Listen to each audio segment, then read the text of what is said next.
Hi, this is Leslie and Steve. You'll see him later. We are going to make a cold frame that is so inexpensive and so easy to make. I know you're going to want to give this a try.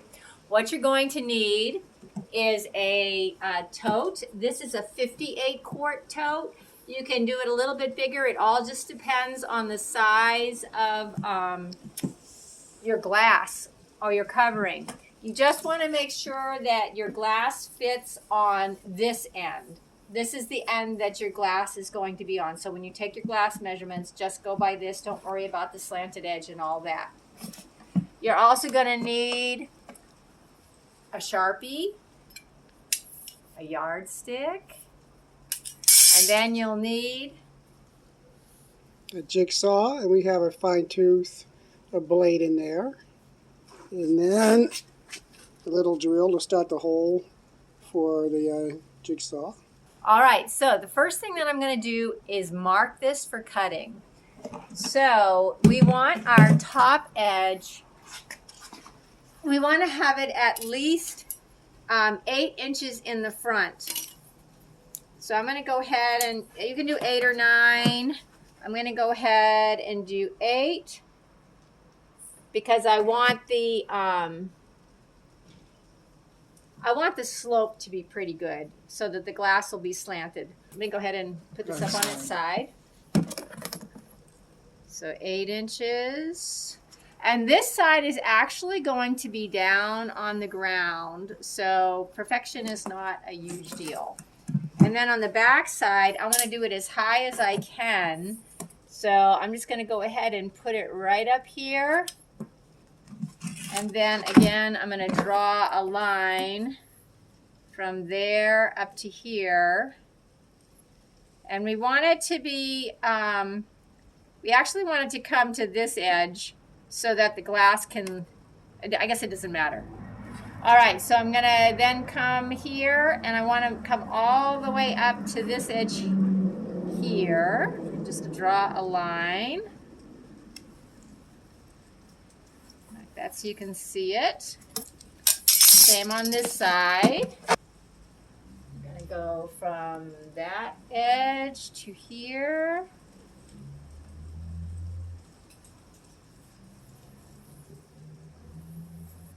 And then across the back, we're just going to cut right along this top edge. So Steve has a fine tooth blade on his jigsaw. I'm going to just use a little smaller one just to start the hole. I don't want to crack the plastic. Sometimes it just cracks a little bit. And then I got the larger one where the jigsaw blade will fit through. And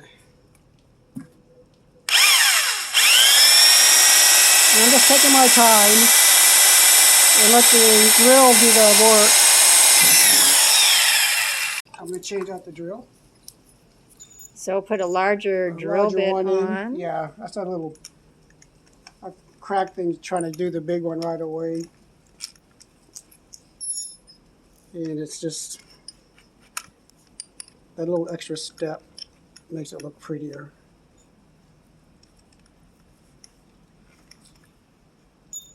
Okay, so this.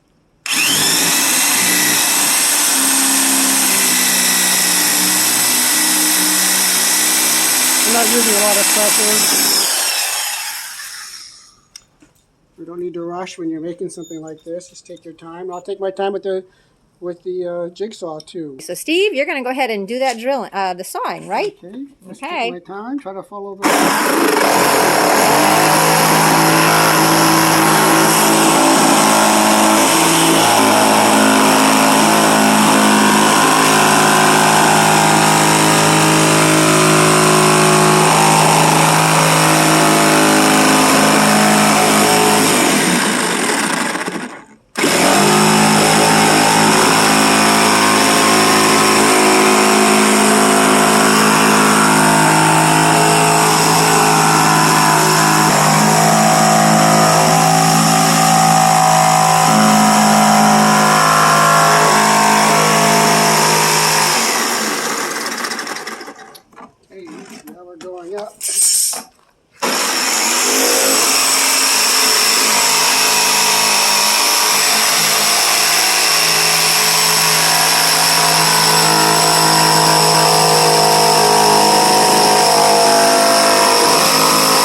gonna try it this way, I think.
Now the nice thing is, watch, don't cut yourself. No, this The is- nice thing is, once you've made one, you can use this. You can use the top piece now as a template to draw your lines for any ones that you want to make after this. So what we're going to do is head down to where the other one is and show you how to set it all up. So here is our current one. Steve, why don't you get right up close? Okay. Closer. Yeah, that looks good. So today, like I said, is almost 60. It is about 78 in here, and because I have it cracked, so I've got some space on both sides. Otherwise, it would just be way too hot in here. We've got a mesclun mix, my cabbages, some beets, basil, some rosemary. Growing in here, and this will be perfect for starting warm weather crops like tomatoes and peppers a little bit later. I like to start those things later. I don't like to get them in the ground until the 1st of May, which for some is a little bit late, but I don't like messing with losing crops because of a late frost. So right now we're just using it on these more cooler weather crops. And so let's show you how we set it up. And I'd like to say for this window, some places are construction salvage, where they buy old windows, doors, all kinds of things. And you may be able to pick up some windows there at a reasonable price. Or you may have some old ones down in your basement. That's true. That's true. So here we have our box that we just cut. Now, it's a little scraggly on the edges. It's not perfect, but that's not the problem because this is our edge that's going to be up. So it'll sit on the ground like so. And then I'm just going to use this one as a demo from here on in. So you have your nice tight edge for your glass to lay on if you need it to be tight if the weather is cold. And this can heat up incredibly fast. I was sitting here texting a friend. We were talking about the cold frame. And as I was texting her, it seemed like every 5 minutes it was going up to 2 degrees or so, but the sun was just hitting it. It was in the morning. So you have to be careful. If you know it's going to be 58, 60 degrees, you've got to make sure that's cracked if it's in direct light, which is where you want it, because it can just heat up way too fast. So we have our box here, and then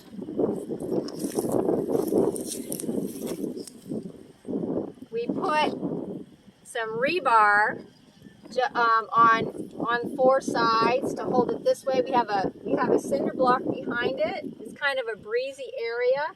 Maybe we did a little overkill here, but I don't like things blowing away. So we put a cinder block behind it, and you could put a piece of rebar behind it. And all the way around we have the rebar. Now the rebar here is a little further out, mainly because that's my glass rests up against that rebar. And then we put some bricks around the edge. You could use anything you wanted that would just help block the wind. We didn't want wind getting up underneath the glass pane and lifting that glass pane. So we blocked that off, and then the rebar is just right in between here. So if your box is a little narrower, this box is a little narrower than this one is, like this. I would still put the rebar, obviously, make sure your rebar is far enough up to hold your glass. Because your box is flat topped, it doesn't matter if your glass sticks out a little bit. It'll keep the airflow out. But make sure that your rebar is here to hold your glass from wiggling. My glass doesn't wiggle in any direction. And then when it starts to get warm, I usually have an old piece of bamboo here. I just prop it open a little bit like that. And if it still gets too cooking hot, then I go ahead and just put it up a little bit with a couple other little pieces of wood. Be careful because you don't want these dropping in on your plants and damaging your plants. But we have enough of a breeze today and it's not quite 60 degrees, so I'm finding that just having this little extra lift here, and that gives a little bit of space here on the sides as well with the air to come in, it seems to be fine. Now if it's breezy, you need to have a way to hold your glass down. So we're just putting on some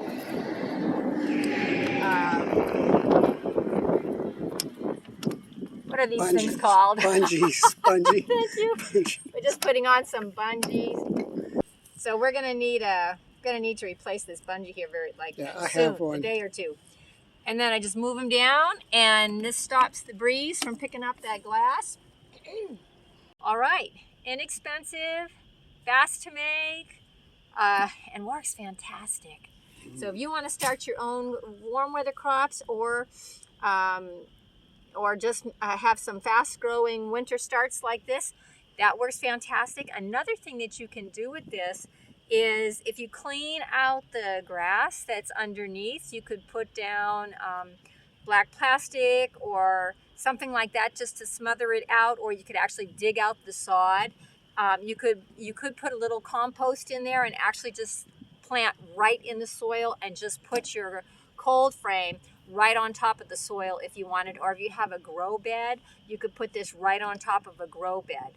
As long as you have a way to secure it from blowing away in the wind, you're going to be all set. It's been my pleasure to serve. Steve, thanks for your help. Glad to do it. All righty, give it a try. Let me know how it works for you.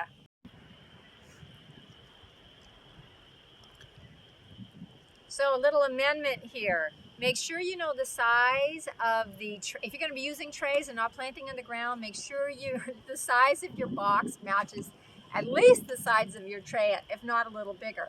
Now, this original box easily fits a full flat, but I do have a half flat in there, and then I have some small things. But come over here. Now here I planted a mesclun mix directly into the end of this grow bed here, and my tray will not fit in that. Now, if I was desperate, I could flip it, and I could fit it in. Nah, too tight. All right, so the 58 quart bin will not fit a full-size tray.